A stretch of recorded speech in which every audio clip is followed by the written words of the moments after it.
arrested on suspicion of misconduct in public office. Back here at home, a deadly rollover on the Bishop Ford has left at least 2 people dead and others hurt this morning. Plus, Chicago is getting ready to say goodbye. Funeral arrangements are now set for civil rights leader Reverend Jesse Jackson. Streaming live from Chicago, ABC7 Eyewitness News at 7 starts now. Good morning, everybody. I'm Tanya Babich. And good to be with you this morning. I'm Terrell Brown. Val's off today. Let's talk weather, get outside, see what's going on. And oh man, it was nice while it lasted. And we've actually still got another pretty decent day today, Hi-Sol. Yeah, not too bad, especially take a look outside. It's pretty nice out there. We have some sunshine here in the city. Some locations still have some cloud cover, but overall it's partly to mostly cloudy this morning, and at times we will see the sun. 40 degrees right now at O'Hare, which is very nice for this time of year. It's just we got used to those 50s and 60s. Notice here on satellite and radar combined that we do have a little bit of shower activity lingering in northwest Indiana, and then some breaks in the clouds as well. Today we are talking temperatures getting close to about 54 degrees inland, and then it gets chilly Friday into the weekend. Diane? All right, let's talk about what's going on out there this morning. I saw nice and busy throughout all of our expressways. Travel times hovering around 40 to 45 minutes on most of them. We do have a couple crashes, though, that are causing some pretty significant delays. We start on the northbound side of I-57, where you can't see the delay here, but we have a crash approaching Manhattan-Money Road. Authorities are there. The delay begins all the way down before Pershing, so pretty significant delay there with at least one lane down. Then inbound in the Eisenhower past Manheim, this crash is in the left lane. It involves 3 trucks. We're finally starting to see a little bit of a break in that delay, but basically we're seeing the delay a little bit before Manheim to the crash scene, and then it opens back up again and picks back up again for the morning delay that we typically would see. So it does sound like they are making some progress. Hopefully that crash will be gone soon. Back to you. All righty, got it, Diane. Thank you so much. I want to get to some breaking news that we're watching from overnight. Tragedy on the Bishop Ford Expressway. A rollover has turned deadly and other victims are critically injured. Stephanie Wade is live now with the latest on the victims and some major delays. Steph. Yeah, just an absolutely devastating morning here on the south side. Police now have traffic back open along I-94 near the 111th Street ramp where that rollover crash happened. We know 2 young men have died and 2 others were taken here to the University of Chicago Hospital to be treated. I just spoke with loved ones and family members of the 2 young men killed. One victim is 17 years old, his mother tells me. The other is 23. Police say 5 people were ejected from the vehicle when it crashed. 2 others were seriously hurt and taken to the hospital. 1 woman was okay. They are all part of the Empire Dance Company, which is a very talented, decorated dance team we are all familiar with here on the south side. They were at an event hanging out all together earlier in the evening, I'm told, when they were heading home, and the driver of the vehicle somehow lost control. Now, this mother just lost her youngest child, Beau. Beau, he could be the life of any party. He was. He just liked to have fun. And for his life to be cut short over something like this, it's not imaginable. I can't, until I put my eyes on him, it really won't set in. So I'm really calm and reserved right now. Yeah, she says her son Beau was a junior at the Art in Motion Art School in South Shore. He and his dance director, identified by family as Lazarus Gonzalez, also known as Hollywood affectionately, are the 2 young men who died this morning, while the others, 2 other victims, are still being treated here at the hospital. For now, reporting live at the University of Chicago, Stephanie Wade, ABC7 Eyewitness News. Back to you. Stephanie, thank you. Chicago police are warning about a new series of airbag thefts. In just the last few days, at least 24 cars were broken into in the Lakeview neighborhood. And these are the latest of at least 70 cars hit across the city in recent weeks. Police say thieves are targeting Honda vehicles. This morning, we know the funeral arrangements for civil rights leader, the Reverend Jesse Jackson. The Rainbow Push Coalition announced public visitation for next Wednesday and Thursday at Rainbow Push headquarters. Next Friday, there's an event called the People's Celebration at the House of Hope. The homegoing service will be the next day at Rainbow Push, and we have the times and locations on our website and app. Jesse Jackson Jr. talked about what his father likely had in mind for these services. These homegoing services are welcome to all. Democrat, Republican, liberal, and conservative, right wing, left wing, because his life is broad enough to cover the full spectrum of what it means to be an American. We only ask people to come and be respectful in the context of the extraordinary life that he lived. Dad would have wanted us to have a great meeting to discuss our differences, to find ways of moving forward and moving together. You can find rather extensive coverage of Reverend Jesse Jackson on our news app website and wherever you stream ABC7. Breaking news here, British police have arrested Andrew Mountbatten Windsor at his home. Police say he's being held on suspicion of misconduct in public office. The arrest is believed to be tied to allegations that Andrew shared confidential reports with convicted sex offender Jeffrey Epstein when Andrew was serving as Britain's international trade envoy. Epstein's ties have shaken the royal family and UK politics in recent months.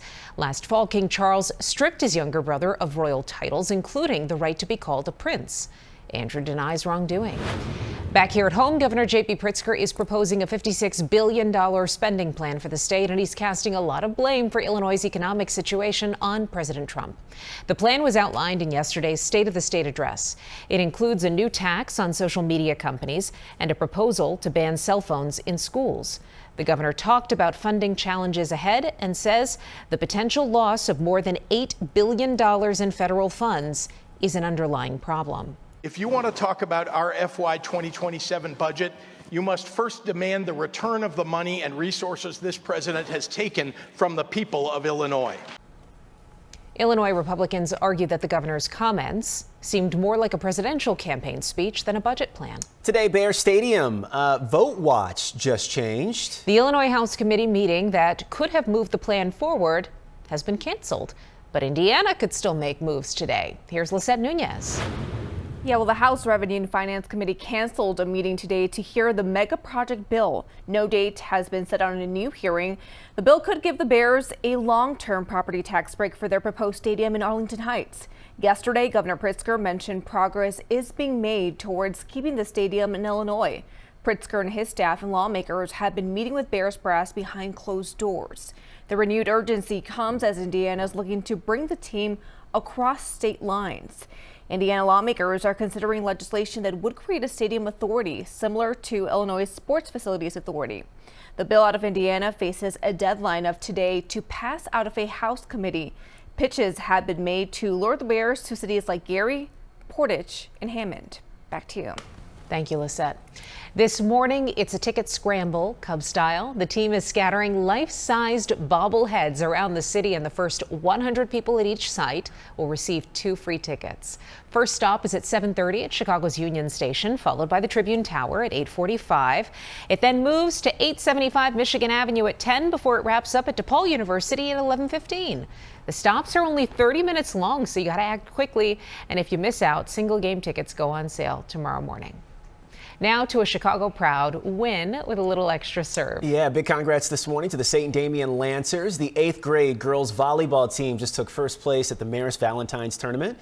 They topped Queen of Martyrs in the title match. The longtime multi-day tourney at Marist High School brings together 5th through 8th graders, and the Lancers left with the trophy. Bravo. Congratulations. Way to go. And, Christina upstairs, Zambrano, her daughter's on that team. Oh, wow. Yeah. Big congrats. Bravo. Yeah.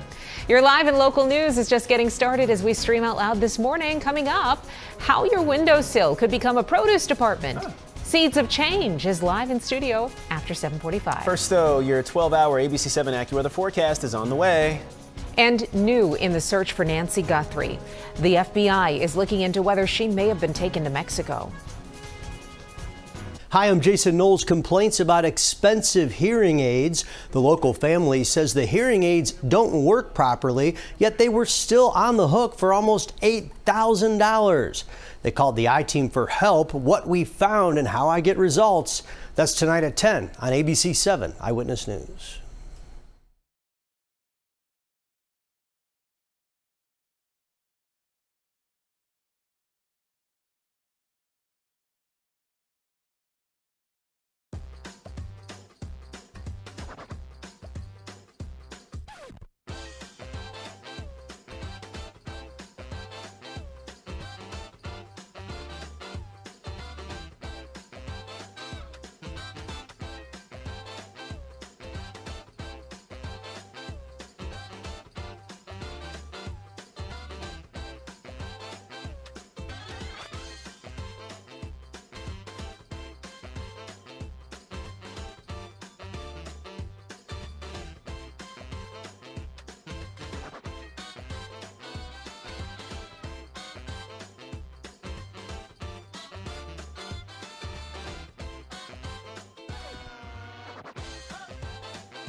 Call it a car wash from the sky, and I love them because they're free.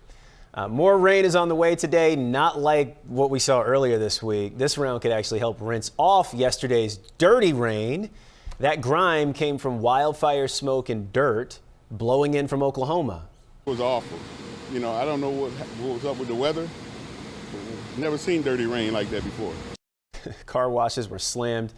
Drivers were trying to clean up the mess. Forecasters say today's rain is different from that system, so no repeat of that dirty downpour. I had no idea that it even happened. That's how dirty my car is. That's a shame. Live look outside. Got some sunshine out there right now, but I saw some rain on the way and that's another dirty four-letter word coming, some snow. Some snow, yeah, and that means that we go back to salt on our roads, especially north of I-80s where we have that chance to have some snow tomorrow morning. Temperatures right now varying a little bit, now thanks to a lake breeze, so a little bit warmer here in Oak Lawn at 41, 27 degrees though in Yorkville, 34 in Naperville, Valparaiso is at 45. So here's a look. Around lunchtime, temperatures along the lakefront are going to be in the 40s. Further inland, we will be in the 50s through the day today. Notice by 5 o'clock, we really just have a few showers and thunderstorms trying to lift through the area. If we have thunderstorms before sunset, then we are looking at one or two of those to be on the stronger side. But after sunset, I think that we lose the energy from the sun. And at this point, with wind coming in off the lake, it's just some showers. Maybe you do hear some rumbles of thunder around 7, 8 o'clock and see some lightning. 10 p.m. still showing a little bit of rain lingering in the area. By 6 in the morning tomorrow, looks like some light snow develops mainly north and west of the city. By 7 to 8 a.m., we're seeing light snow in the city falling from the sky, and some of this might stick, so expect some slick spots at times. By noon, we're looking at the system to move out of here. I'll look here to show you this weekend. Mid and upper 30s for our temperatures, mostly cloudy skies, and we're just back to reality this weekend and into next week as well, staying in the 30s. Diane? Got some things going on. We begin with a metro delay. North Central Service inbound train 108 is delayed 15 to 20 minutes because of some positive train control issues. Stay with Metra and watch their traffic tracker to make sure you get on the right train at the right time. Delays across the board for us really now, both the inbound and outbound sides. We're seeing delays on all of our expressways with the exception of the Dan Ryan and the Eisenhower. Both of those have clear outbound delays, or no delays on the outbound side of those two expressways. Northbound in the Bishop Ford, that entrance ramp from 111th has finally now been reopened after an earlier very serious crash. 2 people were killed, several others were injured. We've been reporting on it all morning long. So now all lanes and all exit ramps have been officially reopened there on the Bishop Ford. Let's go out to our tollway camera northbound on the Tri-State near Archer. We have a crash smack dab in the center lane there. Hard to see because it's right underneath that bridge. A couple of vehicles involved, and you see traffic is slowing down and trying to get around it. Back to you. Okay, got it, Diane. Thank you. Air Force One is getting a fresh coat. The military says the next presidential jet will use a new red, white, and blue look. It's a design pushed by President Trump. The new renderings show an updated 747 with red, white, gold, and dark blue accents. I'm trying to read this and look at the same time. The same look would also be used on smaller planes that fly top officials. President Trump is hosting the first meeting with his Board of Peace today. Leaders from dozens of countries are in Washington. The group says they'll focus on rebuilding Gaza and supporting the ceasefire agreement. The president says that billions of dollars have already been pledged for reconstruction. A U.S. official says that there has been progress in talks with Iran. Even so, U.S. military forces are surging to the Middle East in the event the U.S. carries out strikes against Iran. The Trump administration has dispatched the USS Gerald R. Ford from the Caribbean Sea to the Mideast. It's the world's largest aircraft carrier and is joining a second carrier as well as other warships. Dozens of U.S. fighter jets, including F-35s, F-22s, and F-16s have left bases in the U.S. and Europe in recent days to head to the Middle East. That's according to a military air tracking group that follows military and government flight activity. The group says it's also tracked more than 85 fuel tankers and more than 170 cargo planes, all heading to the region.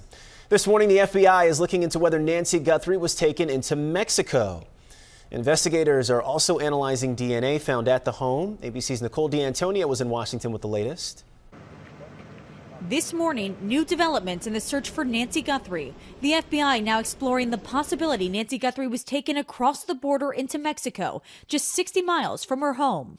Law enforcement sources tell ABC News there's no evidence she was taken across the border, but it's an avenue investigators are exploring because of the proximity to Tucson. In this case, an abduction, someone that we're trying to return back to family. It's really important to do this super fast. You just can't afford to wait, weeks. Every day matters. It comes as investigators are analyzing partial DNA found inside Nancy Guthrie's home that does not match the 84-year-old grandmother or anyone close to her. They're comparing it to criminal databases and looking at forensic genetic genealogy. Last week, the FBI releasing this video of an armed person in a mask appearing to tamper with a security camera in front of the home. The sheriff says authorities have received more than 30,000 tips. ABC News chief investigative correspondent Aaron Katursky bringing us inside the 911 center in Tucson, where operators are fielding calls. If there's a tip about Nancy Guthrie, it's coming here. It's coming here. We've resorted to modifying our questioning and trying to basically get down to the nitty gritty to kind of help vet some of these calls that are coming into the center. Get to the point. Get to the point, yes. And the reward for information leading to Nancy Guthrie or her possible captor now totals more than $200,000 after an anonymous donation. Nicole D'Antonio, ABC News, Washington. An 8-month-old baby will be okay this morning. She was rescued from the waters of Lake Michigan by a complete stranger. Happened yesterday at Belmont Harbor. Leo Cundiv says that the baby's mother watched helplessly as a gust of wind blew a stroller with the baby girl inside into the water.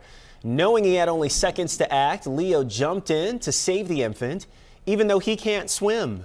I could tell she was too panicked to do anything, so I just was like, guess I'm jumping in, because that baby I wasn't gonna let that baby die. That'd be crazy. I hope she has a really cool future, and I'm happy I was there. Yeah, both the girl and her rescuer were taken to the hospital to be checked out. Both are expected to be just fine, thankfully. What a blessing. Coming up this morning, a local environmental group is challenging the Trump administration after it pulled back the EPA's authority to regulate greenhouse gas emissions. That's on the way. And if your plants usually don't make it, stay with us. This is the beginner-proof version for getting seeds into the soil and growing something at home. And look, I'm terrible. So if she can get me to grow something, we're going to be all right. We're going to do this live coming up next. Eyewitness News streaming at 7 continues after a break.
A Chicago group is challenging the Trump administration over greenhouse gas emissions. The administration recently revoked the EPA's authority to regulate those emissions. The Chicago-based Environmental Law and Policy Center filed a lawsuit yesterday. The group says climate change caused extreme heat and intense storms in the Midwest and believes not regulating greenhouse gas emissions will make problems worse. The Chicago City Council passed an ordinance to address multiple bridges being closed for repairs at the same time. So from now on, the City Department of Transportation will have to appear before the council to explain their plans 30 days before any closures. Lunar New Year's celebrations continue across Chicago. Students at St. Therese Chinese Catholic School are marking the holiday with their annual celebration this morning. There will be performances, music, and cultural traditions starting at 10 o'clock. This video is from the festivities that the school held on Sunday. The Tinley Park roller rink is building a better Chicago with new sensory-friendly skate days starting on Sunday. Yeah, that idea came after a mother rented out the rink for her daughter and her friends who are on the autism spectrum. The party was such a success, it inspired the owner to do a special skate for kids once a month. For people, not just children with special needs, to be able to come here and have a space where they can truly be themselves. The Tinley Park roller rink has been around for more than 70 years, but this is the first time they will host an event like this. Very cool. It is cool, yeah. Right now, we're going to join our Good Morning America viewers. I'll have a news update on TV in a bit, and you'll see it here as well. When we come back this morning, a new statue is going up in the spot where Christopher Columbus has once stood in Little Italy, who it honors now, and why the Park District chose her.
Now, an update from ABC7 Eyewitness News.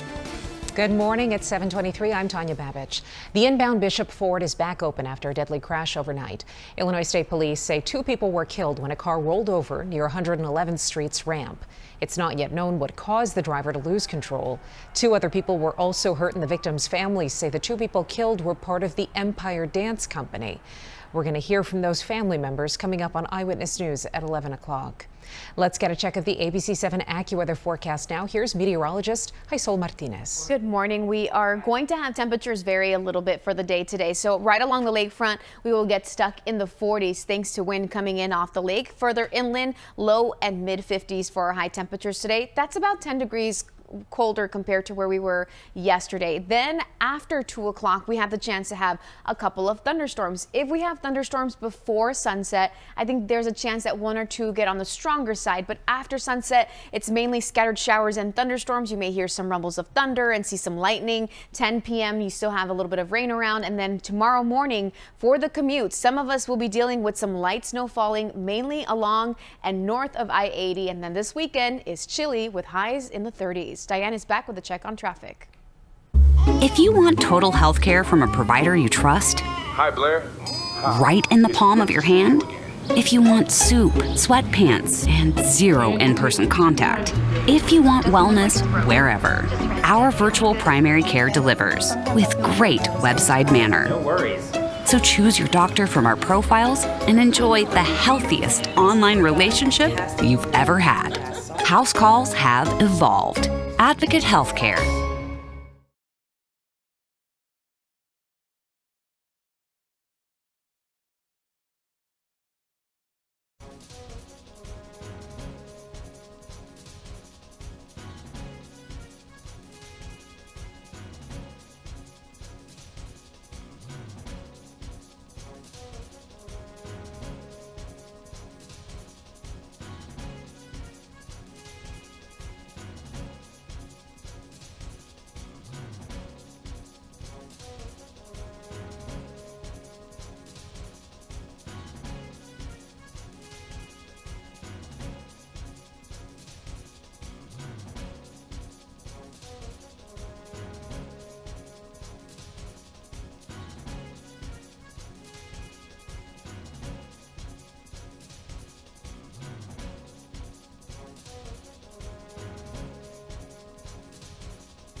Welcome back, everybody. Beginning with a crash in Zion at Route 173 and Green Bay Road. Not seeing any significant delays there, but just a heads up if you are driving through the area. As far as the expressways go, both directions of the Kennedy, now filling in nicely with travel times about 55 minutes in, about 45. Heading outbound the inbound side of the Eisenhower, Stevenson, and Ryan are the expressways with just inbound delays. Not seeing any significant outbound delays. Out to the tollways we go, northbound on the Tri-State near Archer.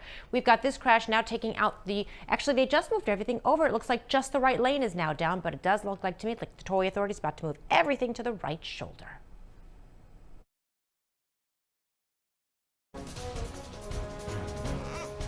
Welcome back, everybody. 7:27 on a Thursday morning, Friday Eve. What a beautiful start to the day. Enjoy it while it lasts.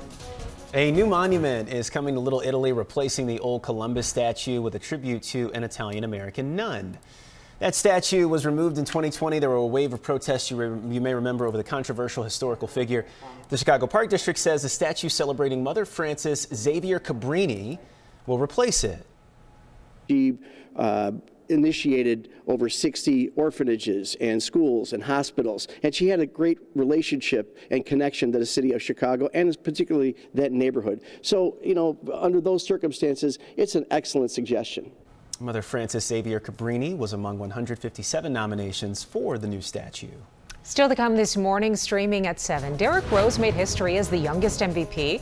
Now he's talking about the comeback between the years. And it is by the book at the Port Charles PD. Only problem, the keys might unlock a whole new mess for Michael, whatever the heck that means. Seeds of change in the studio. Well, you can ask Diane. Yeah, she knows. You can ask Tracy. Simple steps to start your vegetables at home. Yep, Natasha Nichols from We Sow, We Grow is here live this morning after 7:45, showing how small space planting can spark something much bigger.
Streaming live from Chicago, ABC7 Eyewitness News at 7 continues.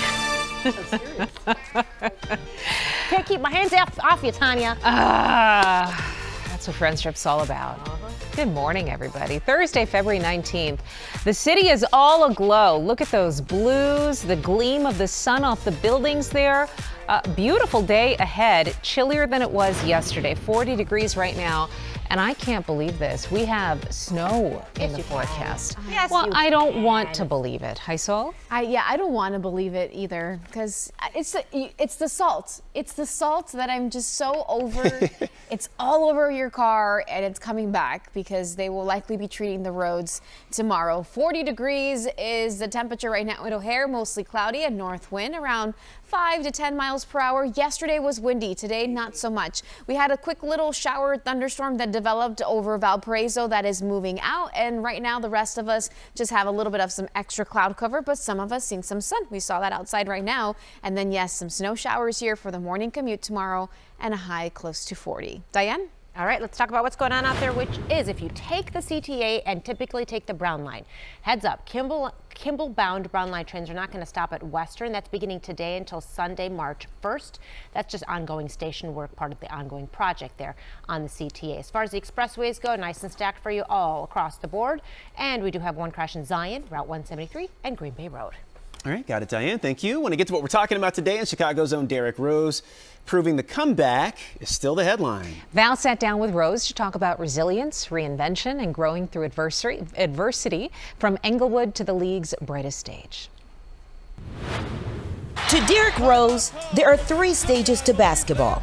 Being obsessed, loving it, and just not caring about it, top tier, being obsessed with it. And the Englewood native has always been obsessed with the sport. Derrick Rose poses with his most valuable player trophy. I mean, at your peak, you were the youngest MVP in NBA history. How did the pressure of carrying that title, the city of Chicago on your back, affect your mental? I feel like it didn't affect my mental at all. Anything that I had going at that time, it's like, all right, MVP, all right, move that to the side. I know I'm gonna get 3 more of those. All right, let's get to this championship. All right, when we get to that one, we're gonna get 3 more. But those goals were stopped short by injury, an unexpected turn he never prepared for. Darkest moments, I will have to say injury. I had an eye injury and, of course, ACL injury. My eye injury was the toughest one. After these setbacks, Derrick's career became a series of trades and a test of both body and mind. I was young and I didn't know myself. Numerous times towards the end of my career, I had to go sit with someone because the team forced me to sit with someone because they thought I was neurotic. But these mandated therapy sessions led to him finding peace and patience in his journey. When you do talk to therapists, they tell you not to live in a predictable future or in a familiar past.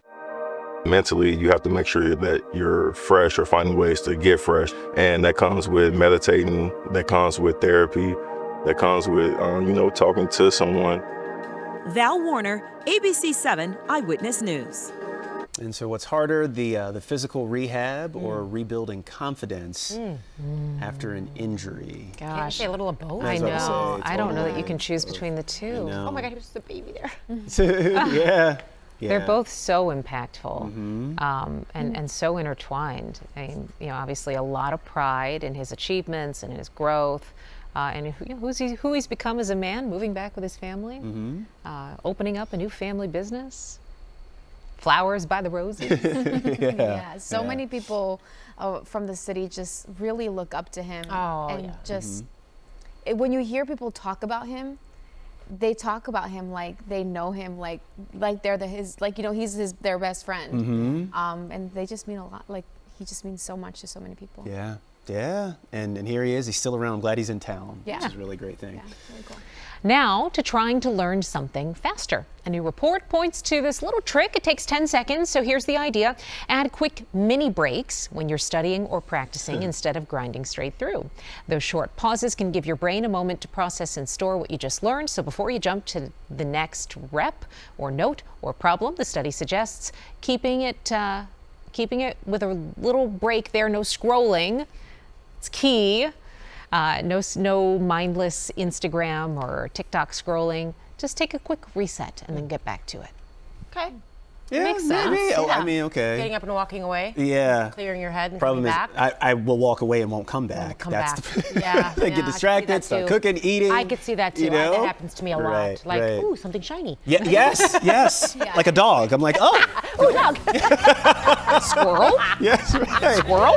Yeah. I always have to put my phone really far away. That too. So they actually say that that's been proven with teenagers, that they study more effectively and get better grades if they actually remove the phone from the room. I mean, it makes sense, but too. for us, it's like we're so type A. I don't think we can do that. Right? No, I'm with you, Diane, for real. We're streaming out loud. We'll get a break in. Back with more right after this.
It is 7:37. Welcome back. Here's a look at temperatures this afternoon to show you the big temperature range, and that's really thanks to a breeze that is coming in off the lake. It had originally looked like it was just going to be out of the southeast, which was still going to make us a little bit cooler, but overall now that it's coming in out of the northeast, we're looking at temperatures along the lakefront to get stuck in the 40s this afternoon, a little bit further inland in the low and mid 50s. So not as warm as it was yesterday, and we start the day with a little bit of sunshine every now and then eventually the clouds come back and we have the chance for some storms. By 7 p.m., most of us are dropping off into the 40s at that point.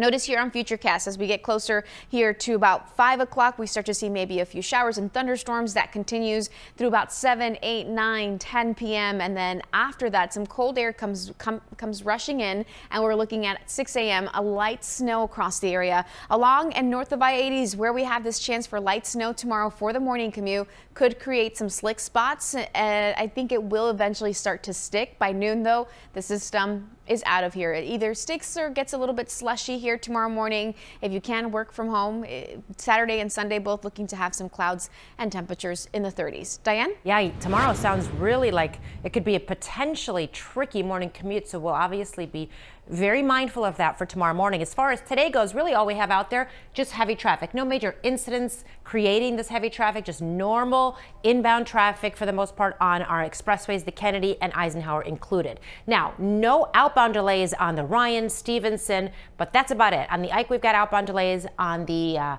Kennedy, we've got some outbound delays. Even on the Edens, we've got some outbound delays. So a heads up if you typically take that. Speaking of an outbound delay, on the Kennedy near Addison, we do have a crash. It's in the right on the right shoulder, and it's mixed into an already heavy outbound delay. So tack on an extra 10 minutes just to pass that crash because people are stopping to take a look at that. Now, we did get a report of a crash outbound on the Ryan near 47th in the locals. My producer Bill thinks it actually might be inbound, so we might get a corrected location here. We're waiting for the crews to get there, and once they report back, we'll bring you the latest information. Back to you. All right, got it, Diane. Appreciate it. Thanks. This morning, we're talking about growing food at home and laughing. You're going to meet Michelle in just a second. So we featured We Sow, We Grow before, and today we're actually going to get our hands dirty. Natasha Nichols, founder and executive director of We Sow, We Grow, is here this morning. Natasha, it's good to see you. Nice to have you. Good morning. Thank you very much. So we talked about this seeds of change. When you hear that, what does that mean to you? It's all about building community and making sure that the roots that you put down are strong ones. And when you harvest that stuff up, you're harvesting good stuff. Amen. That's a great metaphor for life and neighborhoods in our community. I do a lot of garden puns. Don't worry about it. I want to hear more of them. Actually, you know what? Let's get busy. So what do you have here? We'll start. Okay, so this is all of the stuff or some of the items that we can use in order to start seeds at home. And anybody, this is a setup for anybody to use. Anybody. Anybody. Like I am horrible at anything planting, gardening, growing. Anybody can do Anybody. Okay, got it. Anybody, I promise. Okay. I promise you can. I got it. And it depends on what your level or how involved you want to be. We have the greenhouses that gives you a little bit less involvement. Yeah. So you build your own greenhouse, put seeds in, germinate them, and then transplant. Or we have what we call cow pots, where you still put seeds in, you're doing most of the watering and all of that other stuff. So you have to keep track of these more often than you have to keep track of the greenhouses. Got it. And then this whole transplant thing, how does that work? So once your seeds germinate and get to a certain level, what you're going to do is take them and harden them off outside, which is a week-long process, and it's just getting them acclimated to the environment.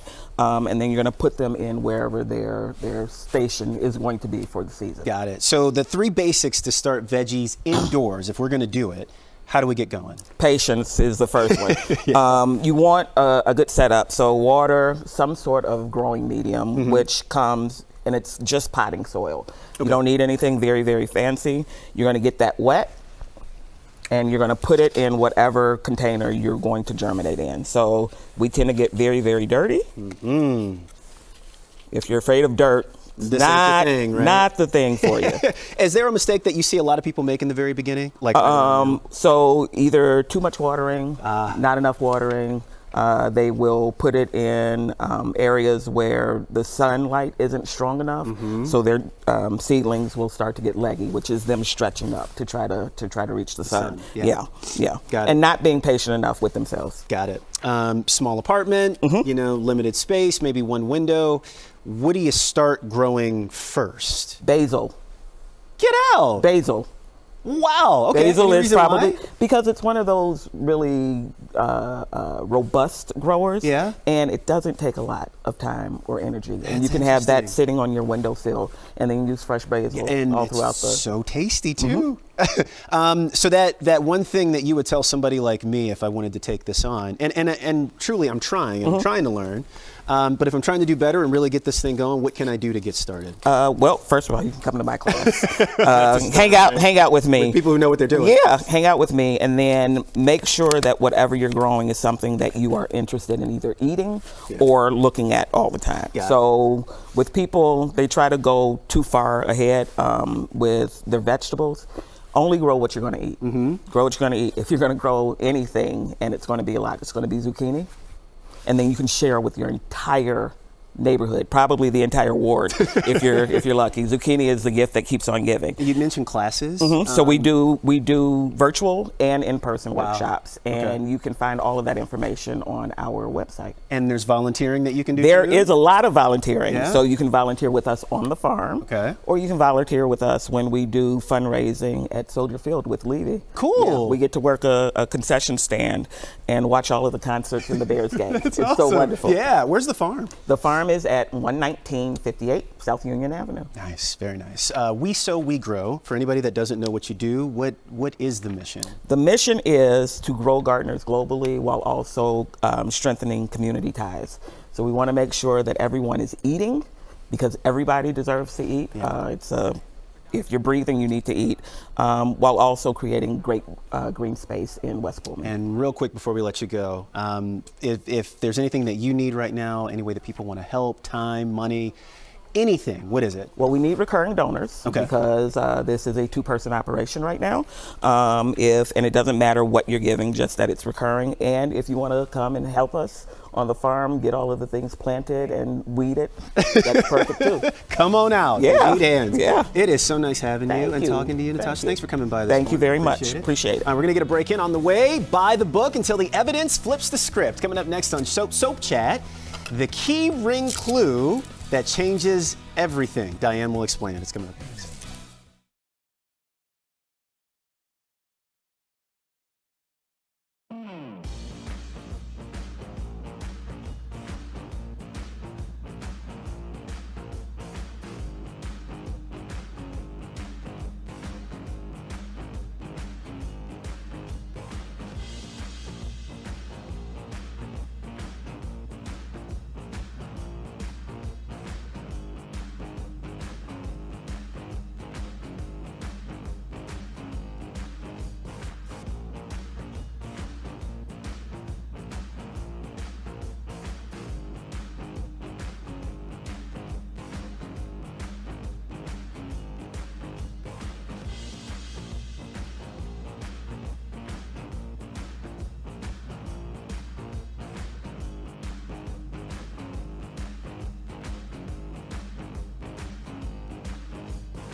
Welcome back, everybody. It's Soap Chat time. This morning I am solo. Tracy has the day off. This week on GH, a full-on daytime cliffhanger. Maxie is awake, but who will she choose? First up, though, Michael is in the hot seat over some keys, actually one key on that key ring. Of course, we know that it was placed there on purpose to trip him up. And now the discovery is made. Dante and Nathan figuring out that, in fact, Michael does have a key to Drew's home, meaning potentially he could face some charges. But we got to get to what's happening with Willow and Nina. This was an interesting conversation.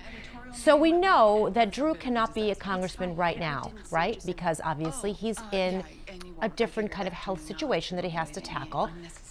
but Willow may take his place in Congress. So this discussion was really interesting. I did not see this coming. I'm going to be honest with you. I had no idea that Nina had this idea in the back of her mind that Willow could potentially take over this position and get a lot of power. So we're going to have to wait and see what happens with this one. Now we switch on over to, well, this beautiful discussion about Alexis potentially being the congressperson taking over Drew's position. And of course, she had full support of her daughter and Suzanne. But we'll see what Alexis actually does here, because it does put her in sort of a difficult predicament. Of course, she does have custody of Scout right now while Drew is dealing with his health issues. So will she take that position? We'll have to wait and see for that. Of course, the big scene with Christina.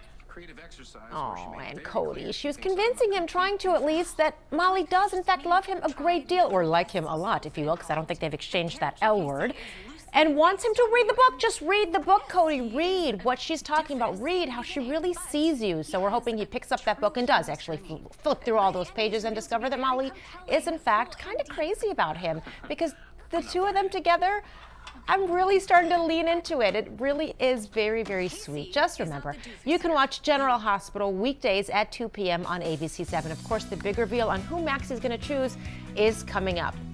Of course, GH airs right here at 2 p.m. Back after this break.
Take a look at the morning's top stories. British police have arrested Andrew Mountbatten Windsor at his home. They say the arrest is on suspicion of misconduct in public office. His arrest this morning is believed to be related to allegations that the former prince sent confidential reports to Jeffrey Epstein when Andrew was Britain's international trade envoy. Andrew has denied any wrongdoing. The inbound Bishop Ford is back open after a deadly crash overnight. Illinois State Police say 2 people were killed when a car rolled over near the 111th Street ramp. Not yet known what caused the driver to lose control. 3 other people were also hurt, and the expressway was shut down for several hours, but it has reopened. A key Illinois House committee meeting on a bill that could help the Bears build a stadium in Arlington Heights has been canceled.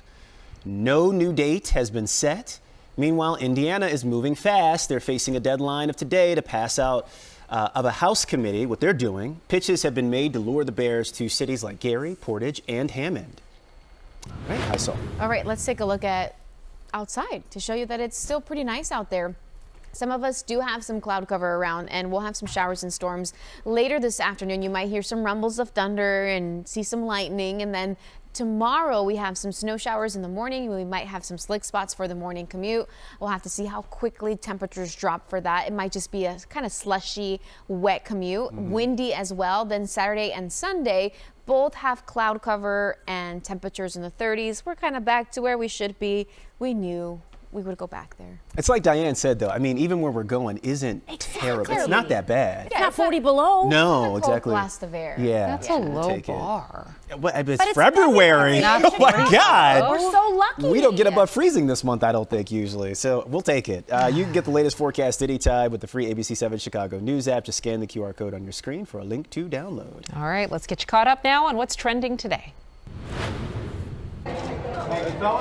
U2 has some new music. The band is out with Days of Ash, a new 6-track EP that includes 5 new songs and a poem. U2 says it comes ahead of a new album they plan to release later this year that's, quote, inspired by the many extraordinary and courageous people fighting on the front lines of freedom. You want me? Dead or alive?